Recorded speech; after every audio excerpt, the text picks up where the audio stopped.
At the start of Football Manager 2024, you will find Levi Colwill at Chelsea.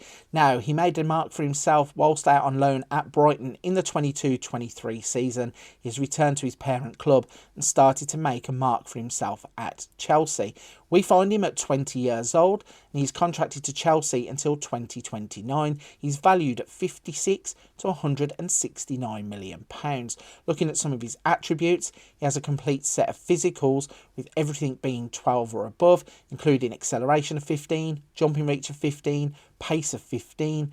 In his mentals, he has composure of 16, positioning of 14, he has decisions of 14 and determination of 13. And in the technicals, he has corners of 12, first touch of 13, heading of 13, passing of 14, tackling of 13 and technique of 14. So he starts the game as a pretty well-rounded wonder kid. What happens to Levi Colwill as we go through his career? Let's jump forwards to 2028 and find out what happens next. It's now 2028 and we find Levi Colwill still at Chelsea. He's now 25 years old, valued at 13.5 to 41 million pounds, and he's contracted to Chelsea until 2031. If we look at his attributes, we can see that he's really starting to come on as a footballer. His physicals are so well rounded, everything is scoring highly there. In terms of the mentals, composure of 16, positioning of 15, he has decisions of 14 and quite a few other 13s there too. In the technical side of his game, tackling is still only 13, which is quite surprising, but he has 14 for passing, 13 for marking, 13 for heading. If we go to his player career stats and see what's happened since we left him then. So there was the loan to Brighton, which we initially quoted. He then had not a lot of first team football at Chelsea, let's be honest. So in the 23-24 season, he only played twice. 24-25 4 times, 25-26 4 times. He played 26-27 5 times, and then he did get his most appearances in the 27-28 season, but it's still not what you would expect from a wonder kid who has made his name in the Premier League. So let's see what happens next. Will Levi Colwill stick it out at Chelsea, or when we come back in 2033, will he have swapped them for another team? It's now 2033 and we find Levi Colwill at Feyenoord. Yes, he has swapped Chelsea for Holland and has gone to Feyenoord. He's 30 years old, valued at 12 to 35 million pounds and contracted to Feyenoord until 2035. Let's look at some of his attributes then, starting off with the physicals as always. Stamina 14, jumping reach of 16, balance of 15. He has a good set of physical stats. In terms of the mental attributes, he has work rate of 14, composure of 15, decisions of 14. In the technicals, passing 14, tackling is still 13, technique of 14. So he hasn't really developed into the wonder kid that we all thought he would be. Feyenoord, though, think that he is good enough to be in their first team. If we look at his career stats then, he left Chelsea in the 29-30 season for £30.5 million.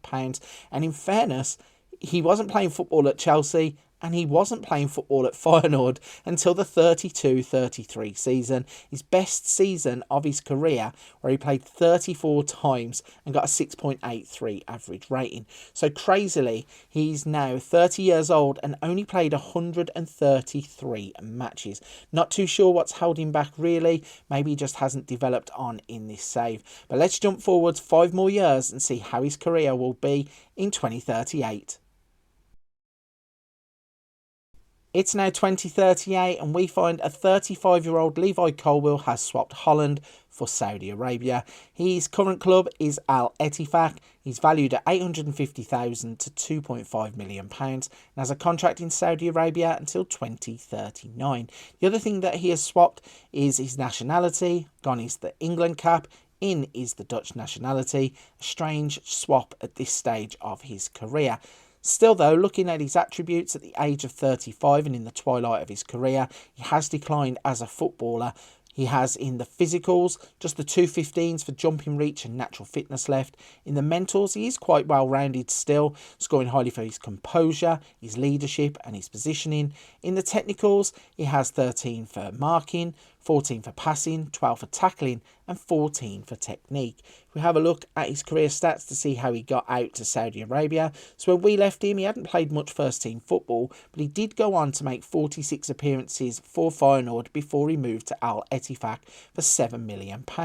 Since he's been at Al Ettifaq in the 35-36 season, he played 23 times. He then played 34 times in the 36-37 season and a further 34 times in the 37-38 season. If we go across and look at his milestones for his playing career, looking at the competitions, so he was an Eredivisie champion, he was a reserve competition champion in the same season, and the Toto KNVB Becker winner. He was an Eredivisie champion in 2030 and also the reserve champion for Chelsea, Carabao Cup runner-up, Europa Conference League runner-up, Carabao Cup runner-up in 2024, European Under-21 Championship winner with England, and Under-23 Premier League 2 Division 1 winner in 2020.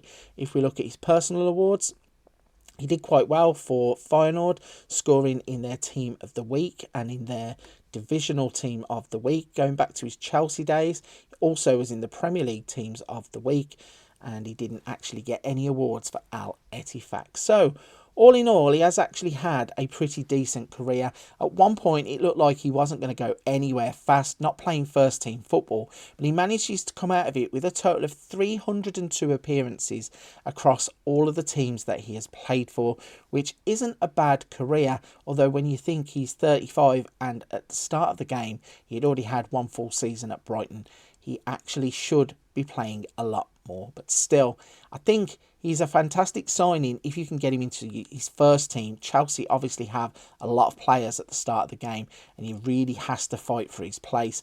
Maybe it would have been better for him to have moved on instead of signing that new contract in real life. Maybe it's just a game, and maybe the game isn't forecasting everything to perfection. But I still think he is a player with massive potential, both in real life and in game. Right then, if you've enjoyed this video, please don't forget to support the channel by hitting the thumbs up and subscribe to the channel. There'll be plenty more of these types of videos coming out now that FM24 is close to full release. There are already FM24 content on the channel, whether that be wonderkids, let's plays, hints, tips, tutorials, a little bit of something for everybody on the channel. But for this one, I'm going to leave it there. Big thank you for watching. Hopefully I'll see you on another video very soon.